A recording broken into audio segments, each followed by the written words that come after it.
Mhm. All right. Well, I mean, there's hello, everyone. Today is Thursday, April the 16th, 2020, and this is Wes Fryer with some of our wonderful First Presbyterian Church of Edmond family, and we are gathered to do a little orientation to Zoom because this is a very flexible and also generous Mhm. video conferencing platform that we're using for our Friday morning men's group, and a lot of people are using because it allows for up to 40-minute free meetings without somebody paying for an account. And we want to talk about security and the ways in which we can ensure that we're not Zoom bombed. If you've read any articles about that, my sister in the Kansas City area, actually in Liberty, had a situation where their youth group, I think, posted their Zoom meeting invitation publicly, either on Facebook or somewhere else. And then, they had some people join that were very disruptive and we're not supposed to be there. And we don't want anything like that to be happening. We want this to be a very positive experience for everyone. So one of the things which I just sort of demonstrated by not doing it the right way is when you are starting a Zoom meeting and you are the host of that meeting, you want to be starting the meeting from your Zoom software on your computer, preferably. As we'll talk about, you can join from a phone, you can join from a tablet, laptop, desktop, basically whatever device you have. But when you are the host or hostess of the meeting, you probably want to be on a computer because that's going to give you the most choices in what to do. And one of the things I wanted to do today, of course, was record our session and share the screen. So a lot of you may have just clicked the link in the calendar or in the email that you had, which is absolutely fine. But you need to have at least one person who's an organizer join it from their Zoom account, and then they have the power to designate other people to present, to be organizers, and to do whatever they want to. So I'm going to now click a little button, which you can't see on your screen, but I have because I'm an organizer, and it is the share screen button. And so I'm going to choose, I've got a pop-up of all these different windows and things, and I'm just going to say I want to share my desktop. And so what that is hopefully going to let you see is my screen that I have set up here. And give me a thumbs up if you're able to see this slide that says Zoom 101. Yay, I see thumbs. And so that is another thing that's nice about Zoom. When you start to get more than, say, 6, maybe even 8 people, you probably want to be muting people's microphones. And as we'll talk about, it's a good best practice to let everybody know that as they join, if they just mute their microphone, you can just have one person who's having a microphone problem. Sometimes that's because they're not wearing a headset or they're having feedback going through their system or whatever. But anyway, that can be very disruptive. And so it's very helpful to be able to click on that mute all button. So I want to check in with this question. And I want to say, first off, video conferencing is all about interaction. So just as we are today, I am sharing some information with you, delivering some information, which is great. But I think that if we're having a video conference with folks and people don't get to participate, that's a fail. I really think we need everyone to have a chance to at least check in, say something, because otherwise you'll leave the conference like saying, why did I come? I could have just watched this video. And so the model that I'm going to use here, we've been doing at school and we're using with Friday morning men's group, is where I'm going to go and then I'm going to tag someone else. And then that person can tag the next person and we're just going to kind of go through. So we have 12 of us right now. You should have a bar on your screen somewhere that says participants, and it has a little 12 by it. And so when I click on that as an organizer, I not only can see all your names, I also have this lovely button at the bottom that says mute all. I could unmute everybody at the same time, but usually you won't do that. Usually you'll be letting people choose to, unmute themselves when they're ready to talk. And so this is the check-in question. And a lot of times, in this case, we're doing training, and this is going to help me cater our training or customize, hopefully, our training here a little bit more to what your experience is. I'm expecting we have a big range from no experience to, to some or quite a bit. But it's nice, I think, to have a check-in question, recognize that this is going to take a while, but especially with the goals that we're probably going to talk about with church, we want to connect with people. We want people to have opportunities to be heard and to interact. All of us are going to become, I would predict, more familiar with different kinds of video conferencing tools and platforms. And so it'll take a little time as people get used to unmuting their mic and kind of how that works. But I think interaction is really key. So the check-in question is, what prior experiences have you had using what I'll call desktop video conferencing, but we can just say video conferencing software because maybe you've joined mainly from an iPad or a phone. So from 2001 to 2006, I guess, I was the director of distance learning at Texas Tech University in the College of Education. And I got to work with a lot of faculty who were teaching at a distance for the first time.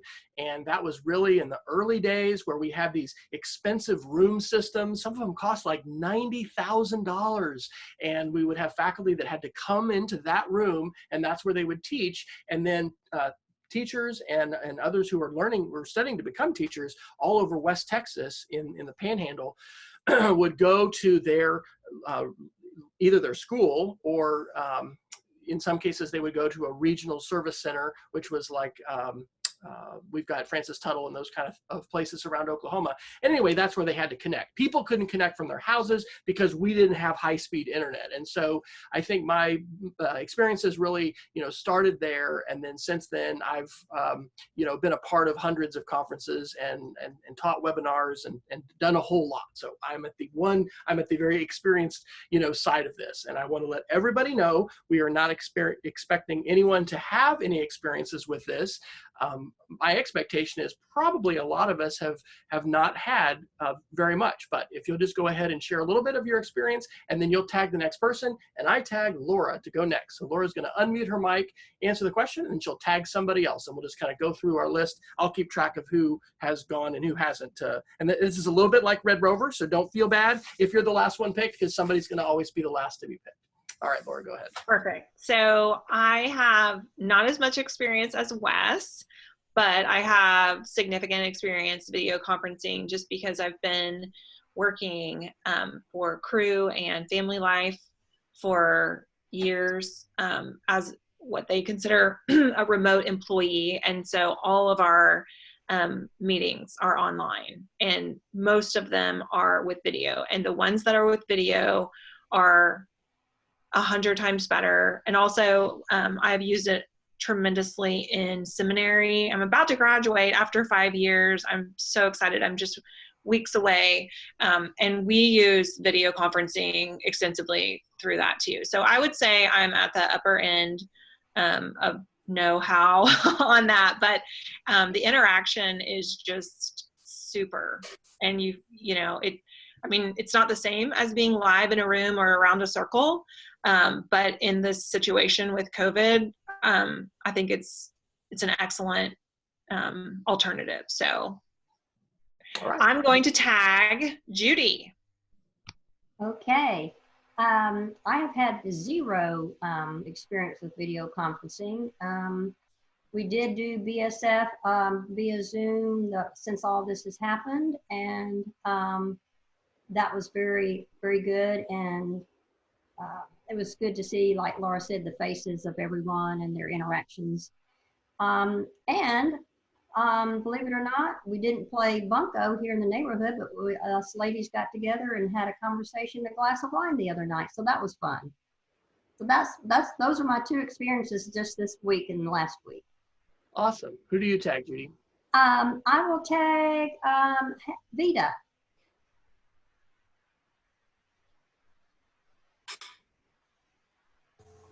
Okay, can you hear me? We can hear you, Vita. Vita. Okay, this is my very first time. I've never done it, so I'm excited. But before we do this, Wes, congratulations on Alex's new position. That is awesome. Isn't that great? Yes, our son has good a news. job. So I will learn from you today. Absolutely. Who would you like to tag? Henry is next. Good morning. Can you see me? We can see you and hear you. Okay. Yes, this is my first experience with Zoom, other than my wife does Zoom in the mornings for staff meeting. But I'm learning on the fly here and enjoying it. Awesome. All right. Who would you like to tag? I'm looking for participants. That would be Ken Rees, Crystal McGee, Ken Rees. Cole. I tagged Ken. Ken. All right. Well, I've had a chance to participate in a number of Zoom meetings, including one my daughter set up Easter afternoon that involved our family scattered across the country. So it was a great family reunion experience. However, I have never originated a Zoom conference, and so I need a little help on that. Also, I question if we're going to be using this, for example, for a Bible study or Sunday school, 40 minutes might be limited. So is there a way that we can latch on to the church's paid subscription to host meetings? Yes. So that's a great question. Yeah, and so the church currently, I think, has a couple, and so that is something that could be shared in a format worked out where people have shared access to that account. The thing is, when you're in that account, you can't have simultaneous connections, so that might be where the church has more than one, or we work that out. Wes, I'd like to say just a couple things about that at the end for scheduling. Sure, sounds great. Yeah. So I'm going to tag Lee. Oh wait, Ken, you have to tell about Treasure Island though before you go. Oh yes, I'm part of my daughter's family's daily education experience. Every morning at 9, she set up a Zoom meeting where I am reading 2 chapters a day of Treasure Island, complete with an eye patch and bandana on my head. Nice. And, so we're more than halfway through Treasure Island, and they seem to be paying attention pretty well. That's awesome. That's All right, Lee, you've been tagged by. Good morning, everyone. I have had just recently some Zoom experiences. We've had a couple or 3 session meetings with Zoom. I was not familiar with it at all, and they seem to work out pretty well. We had a kind of a practice Friday morning men's group meeting, and that seemed to work out better than I thought, because there were some 20, at one point I think there were 27 people on it. My prior experience, and I have it's somewhat dated because I've been retired for a long time now. When they first started trying to get us to do this with the Justice Department, the format that we had at the time was extremely unsatisfactory. They wanted us, sometimes cases are in different parts of the country. So I have a witness in Florida and they want to save money, fly me down there to depose somebody, but deposing people over video conferencing is very difficult. You can't follow up. There's time delays, there's distractions. Somebody bumps something and you go offline. So it seems to me like terrific progress has been made, and I initially approached it skeptically, partly because my Sunday school class, as Ken's maybe as well, skeptically for my Sunday school class at least, because we are such a participatory group, and it's difficult to get people to remember to mute. It's difficult to get somebody's attention when you want to ask a question or when you want to call on somebody. But I want to try it. I think we'll, in fact, while we were talking, I have called and reserved Sunday mornings at 10 o'clock. So we're going to, but I said, you want it from now on? I said, I want it. I will quit if it doesn't work, but we're going to try to do it and to see what happens, see how many can participate. I'm hesitant, or not, I'm not hesitant. I'm uncertain as to how many people in a class that's average age is in what I'm calling the protected class from COVID, their ability to or interest in doing it, facing the computer every Sunday morning. And so in that sense, I don't want to leave people behind. But anyway, I think it's worth a try, and I'm optimistic. And so we'll see what happens. Lee, before you tag somebody, I'll just say our Sunday school class has been meeting the last month. We did skip a week when I visited the ER with a kidney stone. So, but other than that, we've been able to meet. We're using GoToMeeting, which is something that through my work, we have a license for. As a teacher now, Zoom is giving every teacher in the world unlimited access to meetings. And so that is something which we can actually pursue. We want to pursue that with the preschool at the church and find out, because that could be that everybody at the church might qualify for that same, kind of deal. But anyway, yeah, Sunday school is different. It is not the same, but I can definitely say that it's been a huge positive to be able to see people's faces, to be able to hear from people, to be able to pray together. We've had a shortened lesson because we've been, respectful of everyone's time. We're fitting it in between the services, just like our regular schedule. But I think it's definitely worth trying. And I think we want to continue to invite people and then find ways to support people, because everyone is in a different place. But you're absolutely right, Lee, that this has come leaps and bounds from where it was even a few years ago. And in terms of the internet speeds that people have, there's a lot of things that are good. Oh, yeah. Who would you like? I always had an IT guy there too. Yes. And so now I'm on my own. Okay. We'll talk about that, because there are we can be. All right, Crystal, you ready?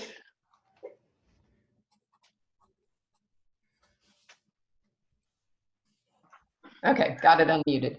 Okay.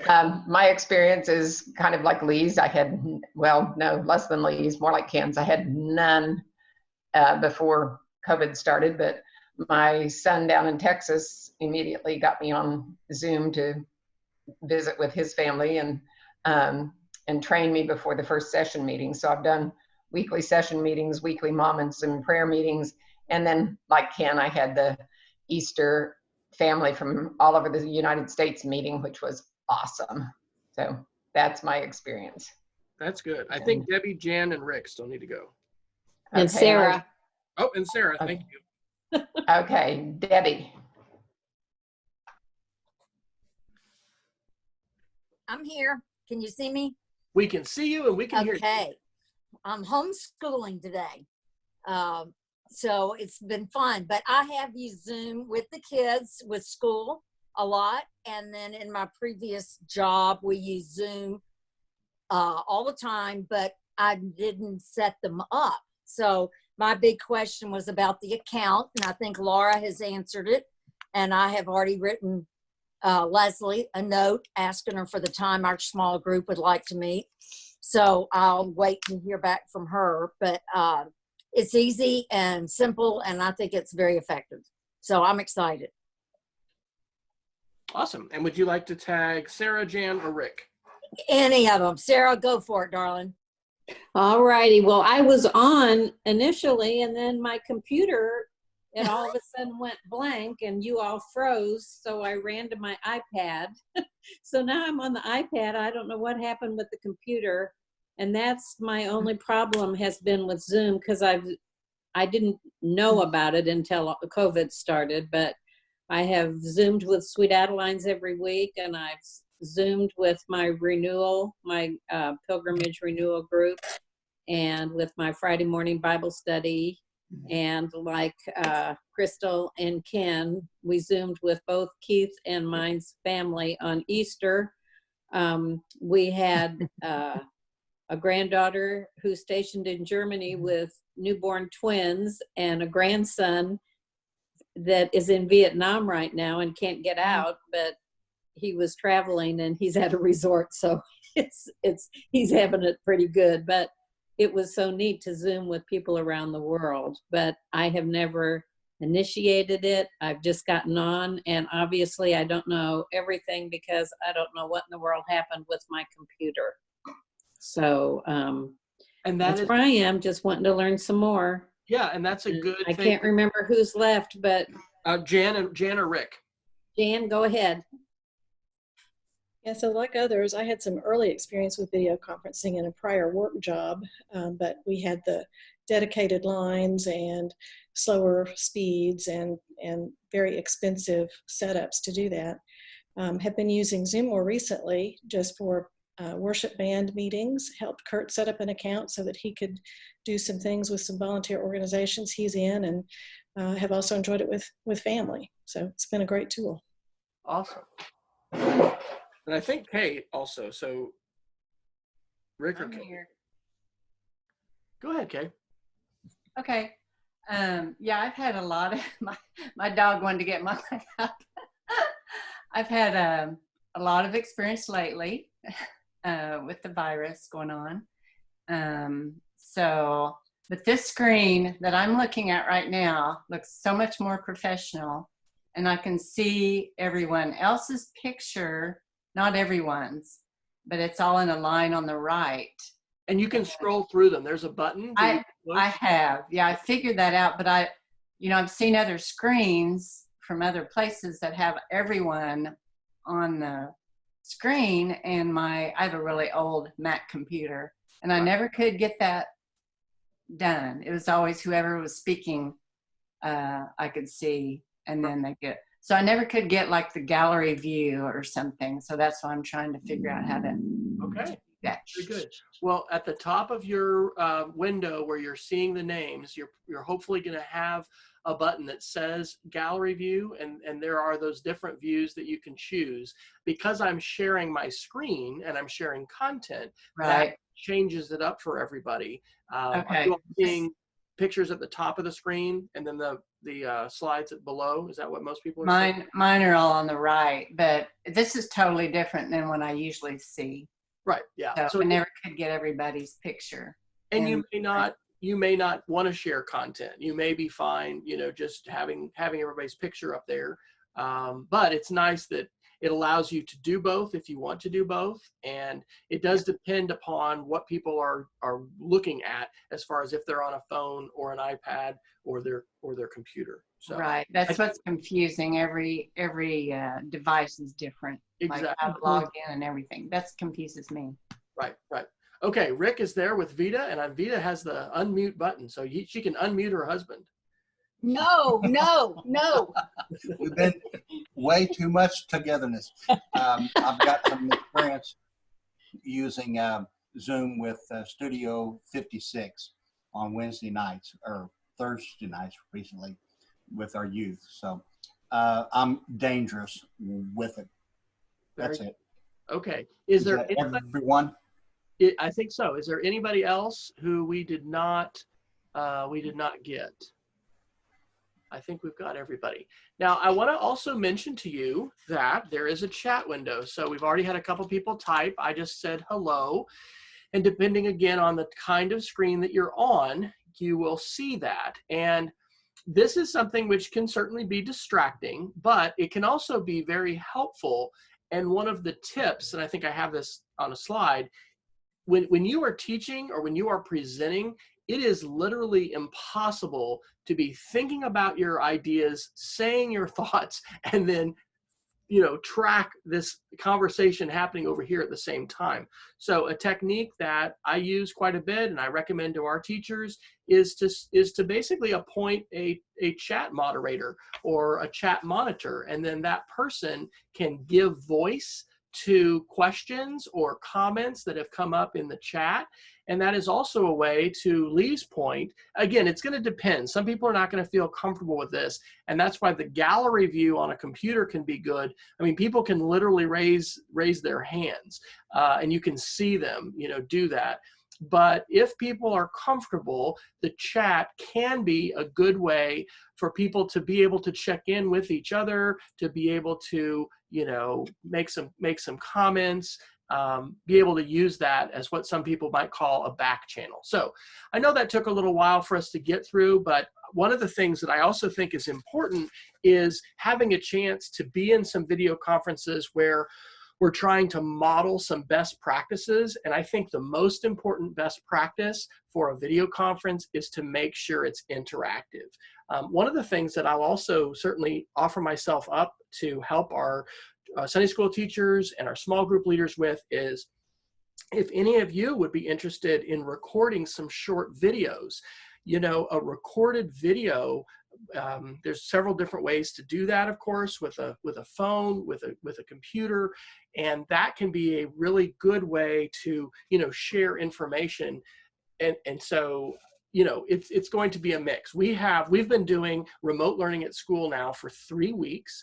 And we've got everybody from our pre-K students all the way up through our 12th graders. Every one of our teachers is involved in doing this. And so we're doing a mix of, some videos that are recorded and shared, and then live. And, for Sunday school, we're mostly doing live, class. But there are a lot of things that people can access and see, after the conference or before the conference. And so that's just something else to mention to you, that if that is of interest to you, there's a whole learning strategy that people have called flipped learning. And some schools have done that before we had COVID-19. And that's where a teacher would share a video before the class.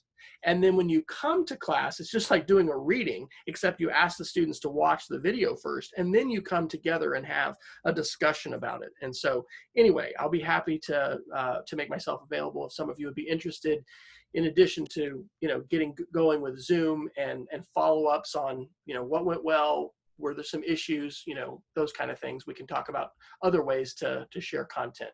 So we definitely have, as I expected, a wide variety of experiences with Zoom. And so what I'd like to do is share with you just a little overview and some tips. And then I'm going to share with you, I'm going to give you these slides. So I've created this as a Google slideshow.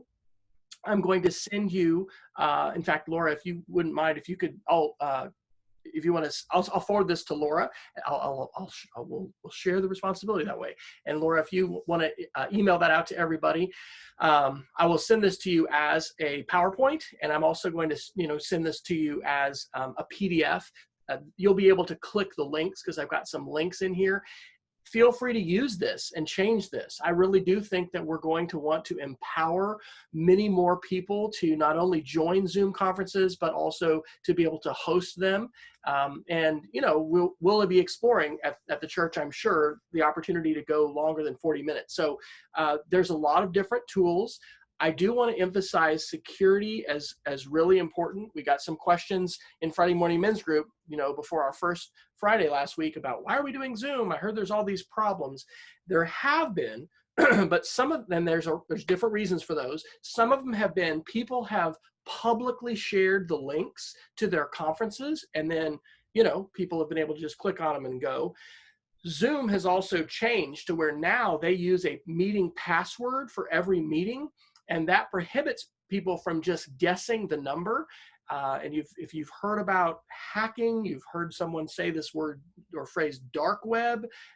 Criminals now have a part of the internet where they can get all kinds of things, including software, to go hijack people's Zoom conferences. And one of the things that Zoom has done in the last 2 weeks is they have made security changes to their platform. One of the things that you'll see, give me a thumbs up if you have a security tab. This may just be something I have as an organizer. Yeah, Debbie's giving me a thumbs up. So that's new, and they've put in the ability to lock the meeting. So I set this meeting up where you could join before I came because I wanted that to happen. But if you would like, you can have what's called the waiting room enabled. So people aren't going to be there before you. And also, like even right now, I could lock the meeting. And that means even if somebody gets the link to it, they can't, join. I can also limit what people can do. Right now, everyone is allowed to chat, to rename themselves. And then also it says, this is cool, annotate on shared content. I hadn't done that before. I'm going to go ahead and select the button that says, allow everyone to share their screen. So that's going to give everybody that opportunity to basically be a presenter. But anyway, in terms of limits, right now, if you're on a free Zoom account, there's a 40-minute limit. You can have up to 100 people. There are, of course, paid accounts that can go beyond that. And like I said, if you are a teacher, and that might even be something, Debbie, as a homeschooler, to go ahead and let Zoom know, and maybe they'll give you the full account because they're being very generous with education at this point during the COVID-19 pandemic. You do want to send people the link early and let them download the software because Zoom requires you to install something on your Mac or your Windows to have full control. It is possible, I think, on a Chromebook to just join it, but you don't have the full control like you'll want to as an organizer, and you're going to want to send that early. It integrates with the calendar. One of the things I'll demonstrate with you here in a minute is how you can install, if you're using a calendar program, and I use Google personally and also for work, there's a lovely button right there that says, make this a Zoom conference. And so I just click that and it creates, the Zoom conference. So you will create the actual Zoom meeting either inside your calendar, which I think that's the best way to do it, or you can just go to your Zoom program when you're logged in, and you'll be able to initiate it there. And then lastly, you can record sessions who can't tune in live, and that's fantastic. So there's a folder on my computer where this is being recorded. As I said at the beginning, you want to let people know it's going to be recorded. Give them the option to turn off their webcam if they don't, want to be part of the recording. Let them know how that's going to be shared. For school with our students, we're not publishing any of those publicly. Those are all privately shared, and students have to be logged in to see them. But those recordings could be shared on a cloud storage if you have OneDrive with Microsoft, or Dropbox or Google Drive. Those are all ways that you could, privately share those recordings. So a couple tips. Number one, it's really important to provide clear guidelines about how people will connect. So for Friday Morning Men's Group, I made a PDF file and we emailed that to everybody, and it has a link to how they can download Zoom, and then here's the link for our Friday morning. I created that as a persistent every Friday meeting, and that means the link doesn't change. And so when you create a Zoom meeting, that is a choice that you'll need to make. Is this going to be sort of a one-time, we're just meeting to, tomorrow for this, or do we meet every Friday morning at 7 o'clock or whatever the meeting is? I've already mentioned recording. That's legally important that you let people know if you're going to record, that they're granting permission by having their webcam on, that you're going to record. And then also we mentioned this, ask them to mute their microphone when they're joining. I already said this too, designate somebody to monitor the chat and give voice to questions. Is there anybody, by the way, who would be willing to be my chat moderator right now and just, kind of interrupt me if something comes up?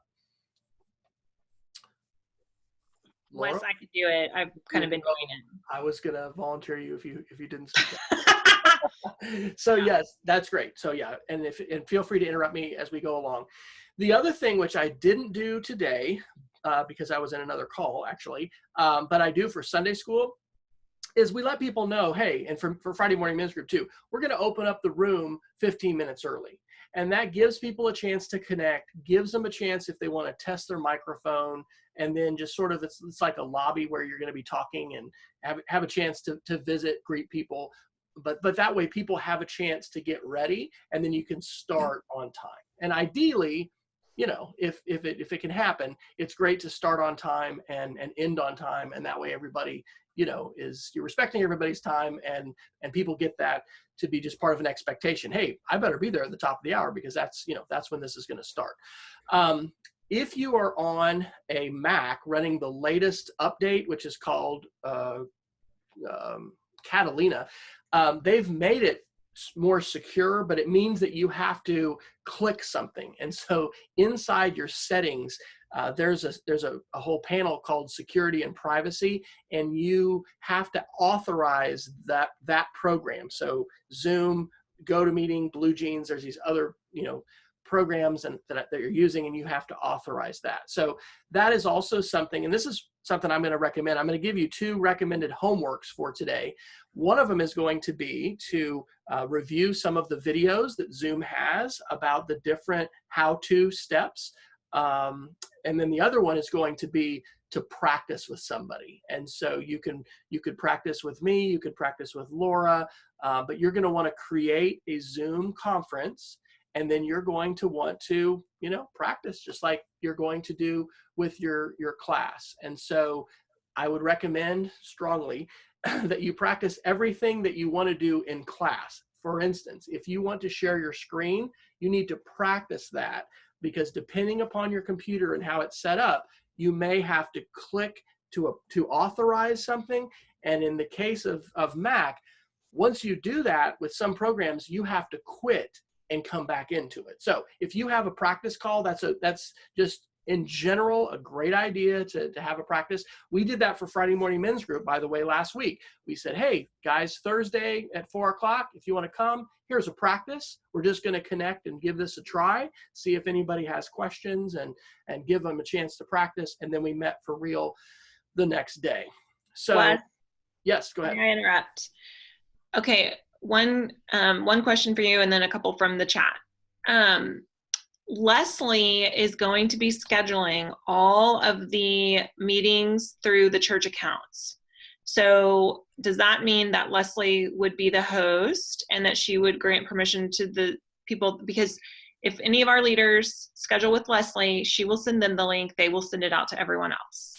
Right. I think what she's going to want to do is designate that person's Zoom account, their Zoom email, as a co-organizer, and that will give them the ability to start the call and have screen sharing and mute control over everybody and all of those things. That should avoid the need to share the username and password for that account. And basically then, people can join with their own Zoom accounts, but it's like they're writing on the church's account. The church account is creating it, but they're a co-organizer of the meeting, and they'll be able to start it. And we can follow up with that to make sure, but that's the way it works in GoToMeeting, and I'm 95% sure that's the way that Zoom will work as well. But it'll be something Leslie would do at the time she creates the meeting, which she would have the Zoom email account of the leader or leaders.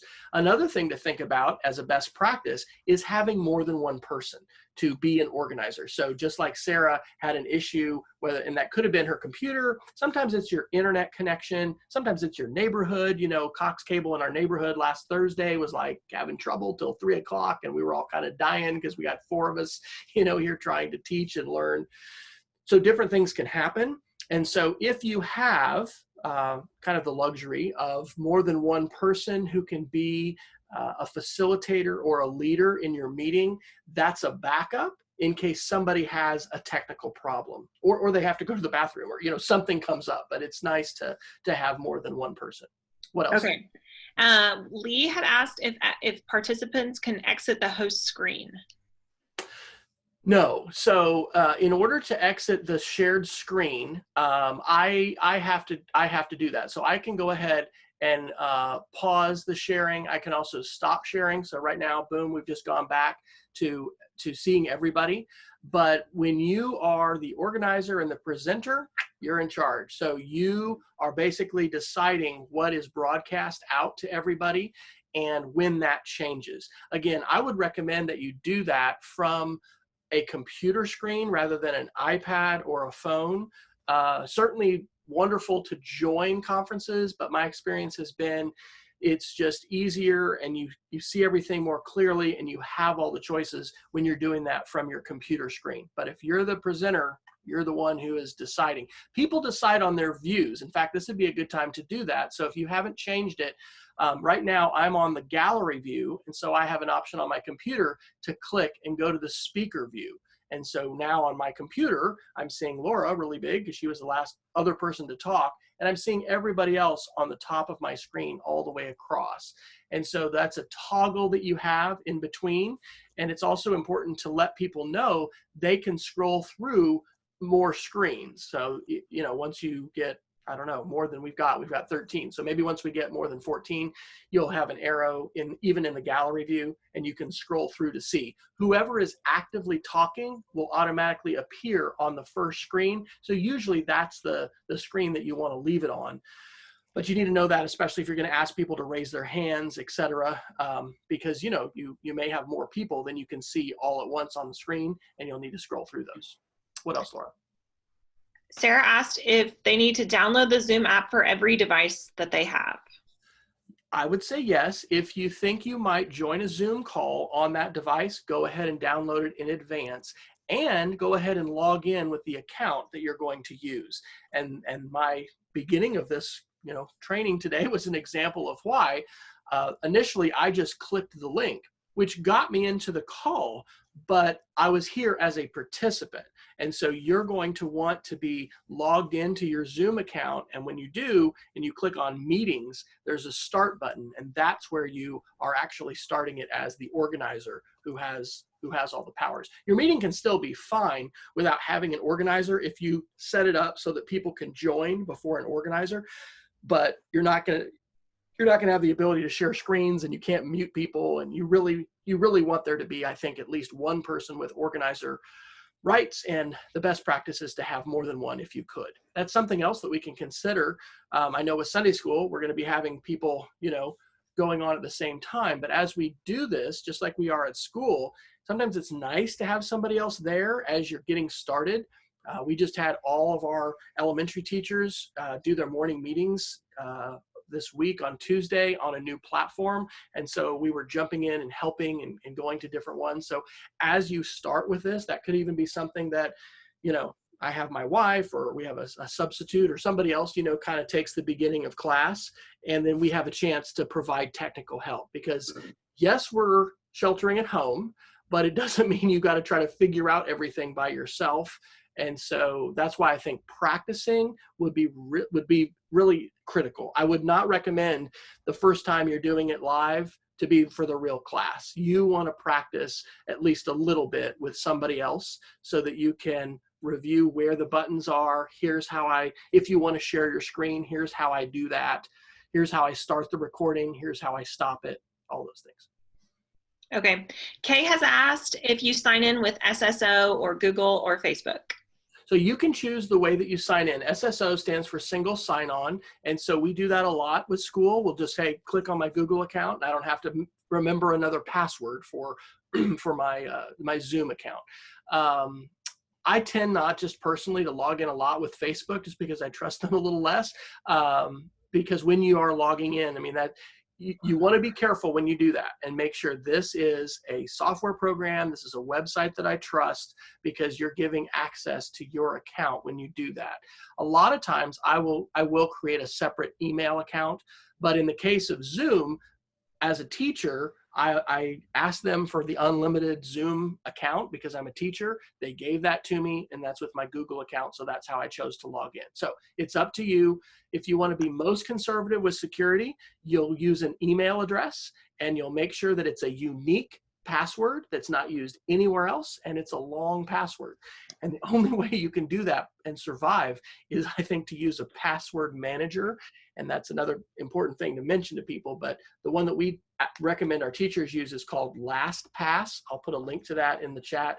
And LastPass is free, and it's a place to keep all of your passwords. And so anyway, we all probably have this where there it is in the chat. We've all had this password that we've used forever, and it's been the password we've used for 10 years.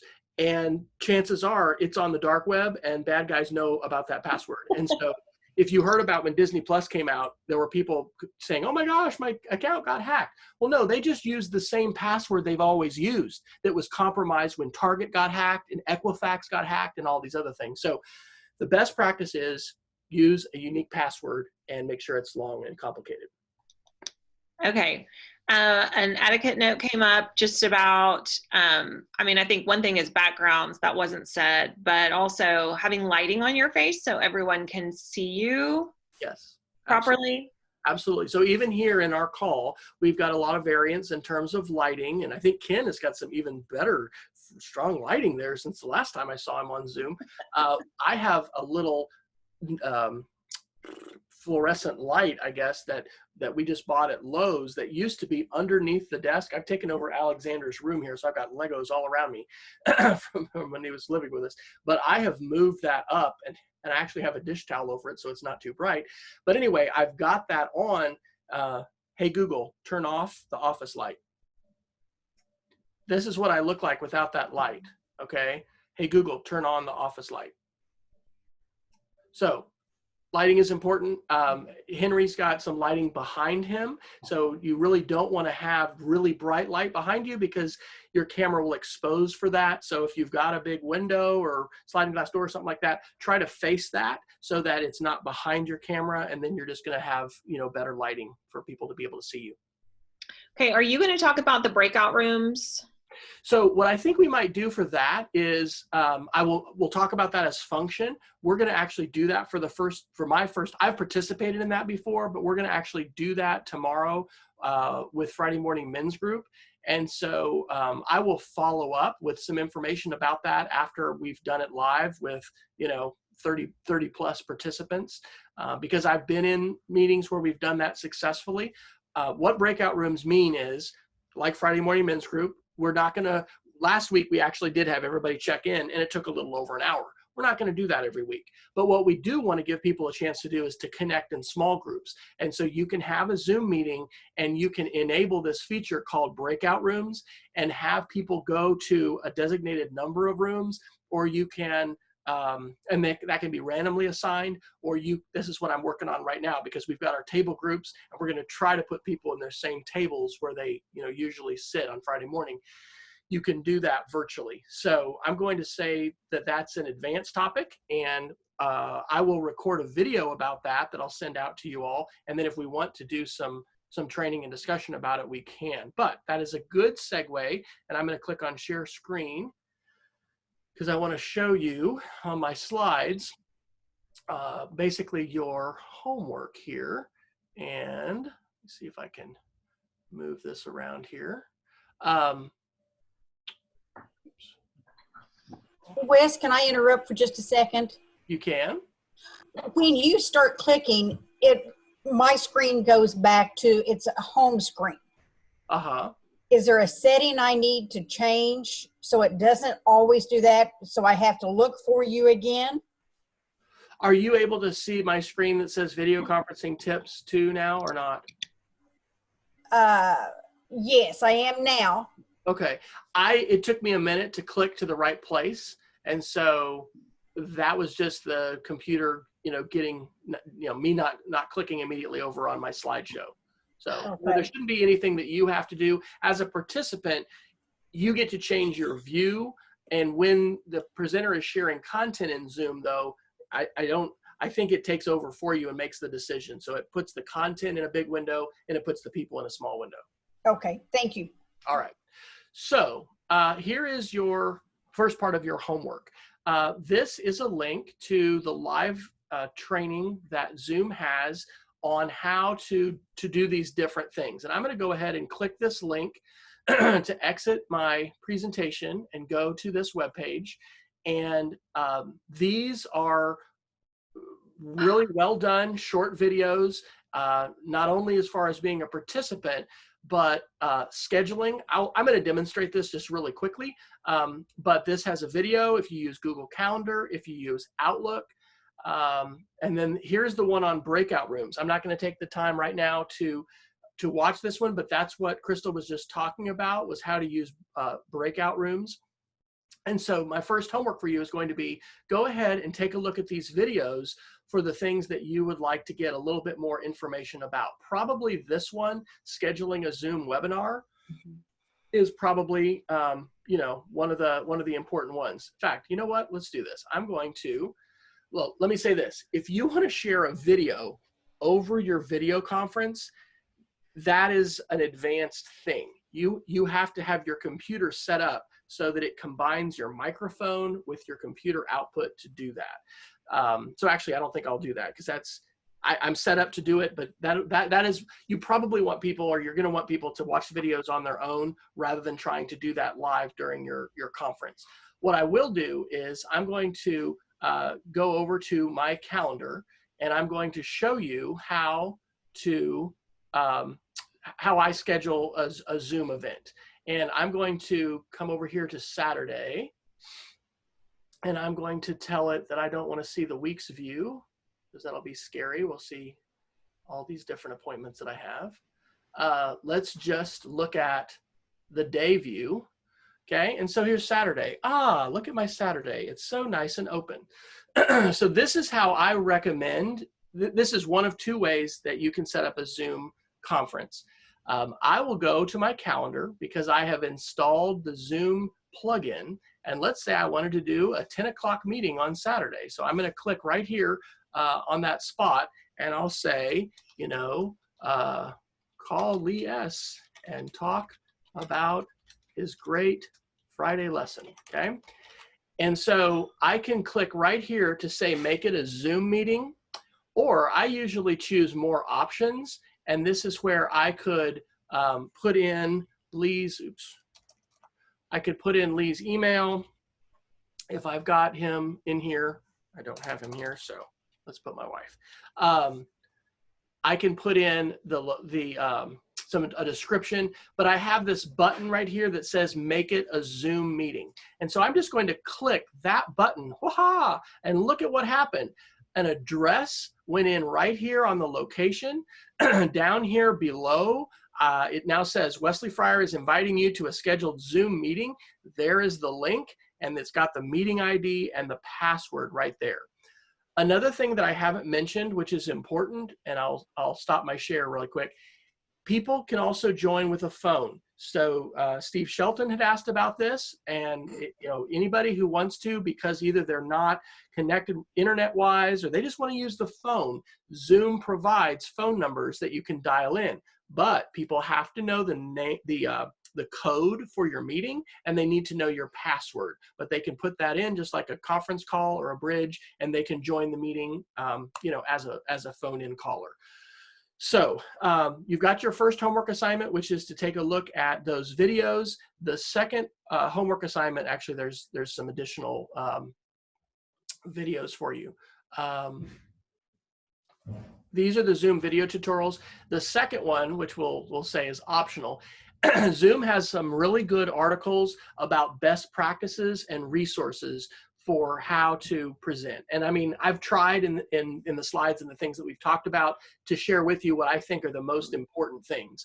But, they've got additional resources, additional guides, and things like that as far as, what the best practices are. But I think the main things that we've covered today in terms of, try to make sure it's interactive, make it really clear how people are going to join, have an opportunity for people to, be able to not only interact if they're comfortable, by talking, but if you want to let them use the chat and have somebody help you with that, those kinds of suggestions I think are all good, and you don't have to go further with the technical than that. So what I can't show you right now, because I'm inside a live Zoom meeting, is how to schedule in Zoom, because we're in the Zoom call. So the link that I have given you, and again, I'm going to send this to Laura right after we hang up, and then I'll have those links separately so you can check those out, is how you're going to create your Zoom meeting, and how you set that up. And basically you say, schedule a meeting, and you put in the day and the time. You then decide, is it repeating or is it going to be a one-time meeting? Wes? Yes. I have a question. If you just want to use the church Zoom, do we just call Leslie and that will happen, or? Yeah, Laura, do you want to speak to that? You said you wanted to say some things about scheduling. Okay. It might be a good time to do that. Sure. Yes. We have the 2 accounts right now. If we need to have more, we can add that. We can add more. But Leslie is managing all of the accounts, and that's because there's so many things going on. So when you reach out to her by email or phone and let her know what meeting time you would like, she'll let you know if it's open and help you get that scheduled. And then she'll send you a link, make you an organizer. And then you can just forward that out to everyone else. Okay. Kind of almost like today I went to that link and. Okay. Yes. Okay. Yes. Except Awesome. the difference will be, Right. as an organizer, you're going to want to be logged into your Zoom, and you'll see your meetings and you'll click start. Okay. That's what I actually modeled what to remember to do, because I clicked on my calendar and I just joined as a participant. You're going to want to join as an organizer. Again, if you don't do that, and this will be something for Leslie to decide, when she sets it up, she can choose to check this box that says let people join before. From a security standpoint, it's usually best to not check that and to have what's called a waiting room. And people are just in a waiting room saying, I'm waiting for our training call or for our Bible study or whatever. And then, only when an organizer has clicked start does it begin. But it can be set up either way. And that means that you don't have to set it up yourself. You're just going to be emailing Leslie. She's going to set it up for you. But if you're happy with a meeting that's 40 minutes or less, or you want to pay for an account yourself, which you don't have to at this point, or you have an educator extended account, as I do, and basically my understanding is anybody who's involved in education today can ask for that. Then you could actually schedule your own. But I'm glad the church is doing that, and that's going to be a great way for us to provide support, and then also have coordination, because that'll be another issue. Like, wait a minute, how do I get to this? What's going on? And that'll be something we'll talk with Leslie too, because we're going to have to protect those meeting invitations and not share those publicly, you know, on our public website or Facebook or anything like that. We don't want to be Zoom bombed by any trolls or, you know, any bad actors that are wanting to, you know, disrupt our meetings. So we're going to protect our Zoom invitation codes, because that's like a key. That's like you've handed somebody a key to get in your house when you give somebody that invitation. And that's something good to remind people about too. Say, please remember, don't share this on Facebook. You need to make sure you just email, and we share that privately. Yeah. So the other thing about scheduling I wanted to mention was on Sunday mornings, there's 3 time slots available in the morning, and they're 8:30, 10, and 11:30. So if you have a class or group that wants to meet on Sunday morning, you'll have to pick one of those times. Right now, the 10 o'clock slots are already full. So if you'd like your class to meet Sunday morning at 8:30 or 11:30, those are open. If you want to meet any other time of the week, you still have to email Leslie to make sure it's open, because she's managing, like I was saying, a lot of different meetings. She'll make you the organizer, and she will also send instructions and probably a link to the video that Wes was mentioning, just that you can send out. So we're not asking you to do a whole bunch of training either. Leslie has documents that she can send you, that you can send out, that explain it to your people. So that's not on your back either, just to, if that helps you. All right, we are at the top of the hour. What other questions occur to any of you? I will send this slide deck as a PowerPoint and a PDF, and I'll also have that separate link that you can click on to go to those training videos. Send that to Leslie, or sorry, send that to Laura right after we hang up. I will also be recording a video to talk a little bit about the Zoom rooms, or I guess that's not a Zoom room, I use the right term, breakout rooms. How do the breakout rooms work? And we're going to be learning together about that process. But I think that's also a reason why I recommended we use Zoom instead of other platforms, because that's a great feature. And as we are leading our small groups, we all know this from just face-to-face, when your group gets bigger, it sometimes is harder to have that interaction. And so having smaller breakout groups is really an important thing. And so I'm glad that the platform provides that. And part of the way we'll do that is just by having, you know, meetings with smaller numbers of people. But if, like our Friday morning men's group, you're going to have more folks, there is that option to have breakout rooms. But I would consider that to be an intermediate to advanced skill. So that may be something to work on a little bit later. And just initially, you know, you're going to have your group meeting, and everybody will kind of be together, and everyone will get comfortable unmuting their microphones and sharing. And we're going to continue to invite people and, you know, help them as they discover how to use these tools, and, you know, how to continue to interact and make these connections in this time. I do have a question. Can you hear me? I can hear you. Go ahead. Okay.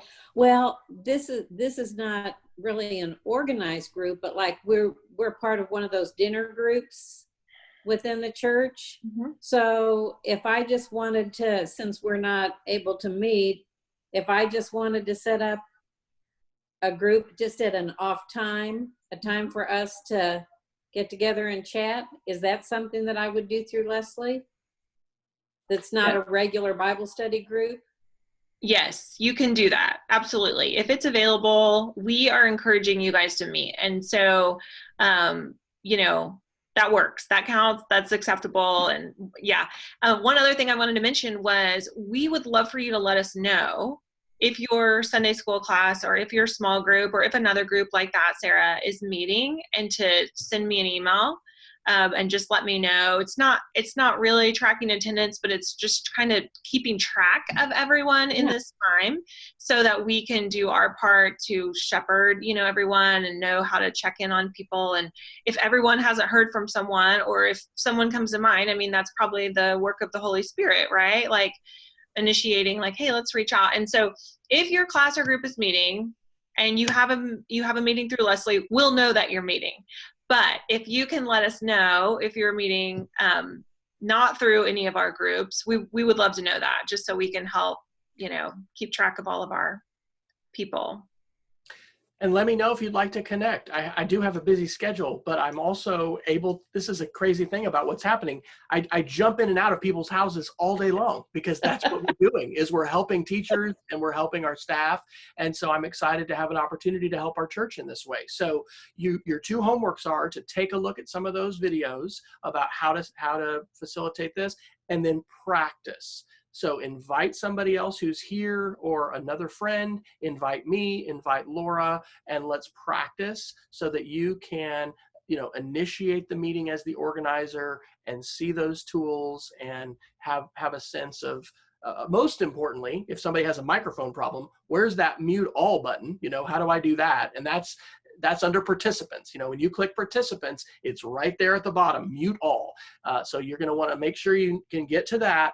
And then also probably, being able to read the participant list, see where the chat is, these different features that we've talked about. So you are enough. You have what it's going to take to make connections during this time. And I'm so thankful that you're here. And I want to continue with you to invite our members and our visitors and everyone who's in our church community to be making connections and to be part of small groups. So I'm going to go ahead and stop the recording and